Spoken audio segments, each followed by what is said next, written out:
Assalamualaikum students. I am Aisha Kausar, teacher at Federal Science College. Today we are going to learn theorems of proportions. These are very important for the next exercise and very easy. Okay, now let's start. The first theorem is theorem of invertendo.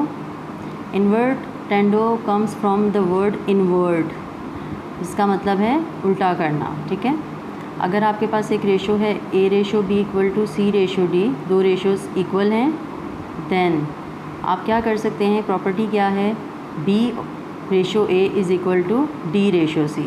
इसकी एक example से मैं आपको समझाती हूँ। अगर दो ratios हैं, late suppose 1 ratio 2 and 2 ratio 4, मैं कहती हूँ कि ये दोनों रेशोज़ इक्वल हैं। ठीक है, अगर मैं इसको इन्वर्ट करती हूँ तब भी ये इक्वल ही रेशो होंगे। इन्वर्ट मीन्स इनको उल्टा कर देना है। इस रेशो को आप इन्वर्ट करें, इट विल बिकम 2/1, और इस रेशो को उल्टा करें 4/2। नाउ लेट्स चेक कि क्या इनके आंसर वही आते हैं दोनों साइड पे।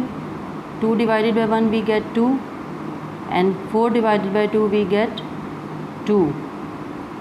Both ratios are same answer, having same answer. It means कि आप रेशोज़ को इन्वर्ट कर दें तो भी वो इक्वल आंसर देते हैं, अगर वो रेशोज़ इक्वल हों तो। ठीक है, थ्योरम ऑफ इन्वर्टेंडो क्या है कि आप रेशोज़ को इन्वर्ट करें तो भी वो इक्वल रेशोज़ होते हैं। इसी तरीके से नेक्स्ट आपके पास थ्योरम है थ्योरम ऑफ ऑल्टरनेंडो। ऑल्टरनेंडो में क्या है, वही कि if 2 ratios are equal then alternate values का रेशो बना सकते हैं आप। कैसे, यही सेम एग्जांपल अगर मैं लूँ 1/2 एंड 2/4, 2 रेशोज़ आर इक्वल, तो ऑल्टरनेट वैल्यूज़ को हम अगर चेंज करें तो भी इसका आंसर वही होगा। बल्कि ऐसा करती हूँ, मैं वैल्यूज़ को चेंज कर लेती हूँ। यहाँ पे मैं 3/6 ले लेती हूँ। ठीक है, now there are 2 ratios which are equal ratios. अगर मैं वैल्यूज़ को इन्वर्ट करूँ, इन्वर्ट मीन्स देखें, A का C के साथ रेशो बना है और B का D के साथ रेशो बना है। ये हो गया A, B, C and D। ठीक है, तो मैं A का C के साथ कैसे बनाऊंगी, 1/3, और यहाँ पर क्या आ जाएगा 2/6 B का D के साथ, ये जो शो कर रहा है B का D के साथ। नाउ लेट्स चेक, इन दोनों का आंसर 1/3 और इन दोनों का answer 2 1 2 2 3 6 1/3। Both ratios are equal. It means कि आप अगर दो वैल्यूज़ B और D को उनकी प्लेसेस चेंज करें, इन्वर्ट करें दो रेशोज़ को, तब भी उनके आंसर्स सेम आते हैं। ठीक है, समझ में आ रही है आप लोगों को। इसी तरीके से थ्योरम ऑफ कंपोनेंडो और थ्योरम ऑफ डिविडेंडो हैं। कंपोनेंडो में क्या है कि अगर दो रेशोज़ इक्वल हैं, if A ratio B is equal to C ratio D, then A plus B ratio B is equal to C plus D ratio D। यानी कि आप न्यूमरेटर में डिनोमिनेटर को प्लस करें और यहाँ पर भी न्यूमरेटर में डिनोमिनेटर को प्लस करें तो आंसर सेम आएगा। वही रेशोज़ इक्वल ही उनके आंसर्स आएंगे। रेशोज़ इक्वल होंगे, उनके रेशोज़ में फ़र्क नहीं पड़ेगा, आंसर्स इक्वल ही रहेंगे। इसी तरीके से अगर आप डिनोमिनेटर में न्यूमरेटर ऐड करें, डिनोमिनेटर में न्यूमरेटर ऐड करें, answers will be same. Dividendo में क्या फ़र्क है, यहाँ पे एडिशन की बात है कंपोनेंडो में, डिविडेंडो में सब्ट्रैक्शन की बात है। ठीक है, और उसके बाद नेक्स्ट आपके पास थ्योरम है theorem of componendo and dividendo. That is very very important theorem. ठीक है, जो कि आप यूज़ भी कर रहे हैं नेक्स्ट एक्सरसाइज में, और ये कॉम्बिनेशन है कंपोनेंडो एंड डिविडेंडो का। ठीक है, इन दोनों का कॉम्बिनेशन है। मैंने इसीलिए यहाँ पे एग्जांपल नहीं दी, मैं आपको कंबाइन यहाँ पे आप एग्जांपल देकर समझाती हूँ। If 2 ratios are equal, AB is equal to CD, then A plus B ratio A minus B is equal to C plus D ratio C minus D, यानी कि उनके ratios will be equal. Let's take another example. If 2 ratios are equal, ठीक है, आई से these 2 ratios are equal. ठीक है, तो इसमें हमने क्या करना है, फर्स्ट प्रॉपर्टी आप यूज़ करते हैं न्यूमरेटर एंड न्यूमरेटर, और डिनोमिनेटर आपने ऊपर ऐड किया, नीचे सब्ट्रैक्ट किया। सेम काम आपने यहाँ करना है, न्यूमरेटर को ही ऊपर नीचे लिखना है और डिनोमिनेटर को ऊपर ऐड और नीचे सब्ट्रैक्ट करना है। लेट्स सी कि आपके पास आंसर सेम आते हैं या क्या आता है। 4 + 2 we got 6, 2 - 4 -2, 6 + 3 9, 3 - 6 -3. Cancellation, after cancellation we got -3 and we got -3. 3 3s are 9 and 2 3s are 6. Both sides are equal. It means कि theorem of componendo dividendo holds this property. और सेकंड स्टेटमेंट इसका क्या है कि वही न्यूमरेटर में आपने denominator subtract करना है और नीचे ऐड करना है, और यहाँ पर भी ऊपर अगर सब्ट्रैक्ट करते हैं नीचे ऐड करते हैं तो भी answers will be same. Now let's start our new exercise 3.4 okay, in which question number 1 is prove that A/B = C/D। Be careful कि आपने प्रूफ ये करना है, ठीक है। और इफ़ के बाद जो भी आपको दिया होता है you have to use that condition. आपको कंडीशन क्या दी गई है, this side is equal to this side. आपने ये कंडीशन लेकर चलना है और लेकर आना है A/B = C/D। Prove that this equal to this.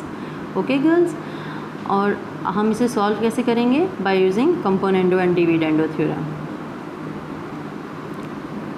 कैसे कि आपने क्या करना है, किसी भी रेशो में ये पूरी वैल्यू ऊपर वाली आपके पास है A और ये नीचे सारी वैल्यू है आपके पास B इक्वल, और यहाँ पर जो सारी वैल्यू है दैट इज़ C और नीचे जितनी वैल्यू है that is D। Okay girls, तो ये क्या बन गया, A/B = C/D and we know that कि A/B या A = B हम लिख सकते हैं इसको इक्वल टू C/D, और इसको हम लिख सकते हैं C/D bye using componendo and dividendo. क्या है कंपोनेंडो, प्रीवियस हमने किया है। जिस कंपोनेंडो डिविडेंडो लिखते कैसे हैं कि आपने न्यूमरेटर को ऊपर नीचे लिख दिया और डिनोमिनेटर को एक बार ऐड एक बार सब्ट्रैक्ट। फिर C यहाँ पे न्यूमरेटर है, ऊपर नीचे लिखा जाएगा और डिनोमिनेटर इसमें ऐड और सब्ट्रैक्ट किया जाएगा। ये है कंपोनेंडो डिविडेंडो लिखने का तरीका, ठीक है। सेम यही प्रोसीजर हमने फॉलो किया है। A + B ब्रैकेट्स लाजमी यूज़ करनी है गर्ल्स आप लोगों ने, क्योंकि जहाँ कहीं माइनस साइन आएगा दैट विल क्रिएट प्रॉब्लम, तो उससे बचने के लिए आपको हमेशा माइनस साइन ब्रैकेट यूज़ करना है। Similarly A - B equal sign C + D and C - D, ये पूरा C वैल्यू माइनस ये पूरी वैल्यू D। क्लियरली, अब ब्रैकेट्स आप ओपन कर दें, AC² + BD² + AC² - BD²। Denominator में क्या हो रहा है, AC² + BD² माइनस साइन की वजह से यहाँ पे क्या हो गया, साइन चेंज हो गए, -AC² and minus plus BD²। Same यहाँ पर भी ऐसा ही हुआ, माइनस की वजह से साइन चेंज हो गए और ब्रैकेट्स आपने ओपन कर दी। After opening the brackets some values are cancelled having same values with different signs, -D³ + D³ -C³ + D³, और इसी तरीके से यहाँ पे BD² कैंसिल हो रहा है, यहाँ पर AC² कैंसिल हो रहा है, और हमारे पास क्या बच रहा है, 2AC² 2BD² = 2C³ 2D³। 2 से 2 कैंसिल दोनों साइड्स पर, what is remaining, AC² / BD², C² and D²। क्यों मैंने इसको स्क्वायर में और सिंपल वैल्यू में ब्रेक किया है, यहाँ पे C³ बचा था और D³ बचा था। We have to make A/B = C/D। हमने we have to move towards, क्या बनाना है हमने इस क्वेश्चन को जिसको हम लेके चले हैं, A/B = C/D की फॉर्म में बनाना है। जहाँ भी हमें C/D नज़र आने की उम्मीद है वहाँ पे हमने C और D को सेपरेट कर लिया। यहाँ पे हमें A और B नज़र आ रहे हैं, इसको हमने नहीं डिस्टर्ब करना, इसके साथ जो वैल्यूज़ हैं उसे हमने कैंसिल आउट कर देना है। अगर हम ऑब्ज़र्व करें C² / D² यहाँ पर भी है और C² / D² यहाँ पर भी है, both sides have same numbers which can be cancel by multiplying with its reciprocal. C square over D square का रेसिप्रोकल क्या है, टी स्क्वायर और सी स्क्वायर। इसके रेसिप्रोकल से हमने दोनों साइड पे मल्टीप्लाई किया और कैंसिल आउट होने के बाद हमारे पास बच गया A over B equal to C over D. This implies that A ratio B equal to C ratio D, hence proved. Okay girls, students, now come for the next question. You are given two sides and you have to prove that A ratio B equal to C ratio D. This is the 7th part of question number 1. Again we have to use by using componendo dividendo theorem. Componendo dividendo theorem के according this all value is A and this all value is B. Same, this value is C and this denominator value is D. By using componendo and dividendo, what we have to do, A plus B, denominator में आ गया A minus B, equal sign के उधर क्या होगा, same like this,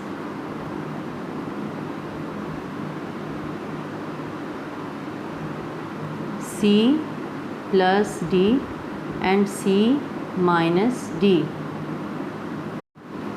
Okay students, now we move for the next step. Next step में क्या होगा कि ब्रैकेट्स ओपन होंगे। पहले इस स्टेप के ये वाली सारे ब्रैकेट्स ओपन होंगे और 2a + 3b + 2c + 3d सारे ब्रैकेट्स ओपन कर लिए न्यूमरेटर में, डिनोमिनेटर में इक्वल साइन, फिर राइट हैंड साइड पे भी जितने ब्रैकेट्स हैं वो सब ओपन हो गए और वो वैल्यूज़ जो कि सेम वैल्यूज़ हैं बट हैविंग डिफरेंट साइन वो कैंसिल आउट हो गई। ठीक है, कैंसिल आउट होने के बाद हमारे पास क्या बचा, लेफ़्ट हैंड साइड पे जो हमारे पास वैल्यू है वहाँ बचा 2a + 2a 4a, 3b + 3b 6b, 2c + 2c 4c and 3d + 3d 6d। Same right hand side पे भी जो वैल्यूज़ बच गई वो ऐड हो गई सेम वैल्यूज़। उसके बाद हमने अल्टरनेटो थ्योरम यूज़ किया है जिसमें हम वैल्यूज़ को अल्टरनेट वैल्यूज़ को इक्वल करते हैं। ये वाली वैल्यूज़ b और c जो हैं वो अपनी प्लेसेस चेंज करते हैं। क्यों हमने चेंज किया है यहाँ पर, you can clearly observe that a और b का हमें रेशो बनाना है, तो a और b वैल्यूज़ यहाँ पर हैं, हमें इसको यहाँ लाना है। सिंपली हमने ये देखना होता है कि हम किस तरफ जा रहे हैं, हमें कहाँ क्या चीज़ हमने लेकर आनी है। हमें A ratio B equal to C ratio D बनाना है, तो A और B लेफ़्ट हैंड साइड पे, C और D राइट हैंड साइड पे होने चाहिए। तो इसलिए ये वैल्यू को यहाँ लाने के लिए हमें यूज़ करना है पड़ा अल्टरनेटो थ्योरम, जिसके अकॉर्डिंग 4a - 6b यहाँ आ गया और 4c + 6d यहाँ चला गया। ठीक है गर्ल्स, अल्टरनेटो थ्योरम में आप क्या करते हैं, इसको आप चेंज कर लेते हैं। Clearly, have you understood?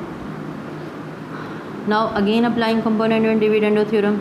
Again आपने इसके ऊपर componendo and dividendo theorem apply किया। उस वक्त तक करते हैं जब बीच से प्लस माइनस साइन चले जाएं। ठीक है, तब तक आप अगेन अप्लाई करते हैं।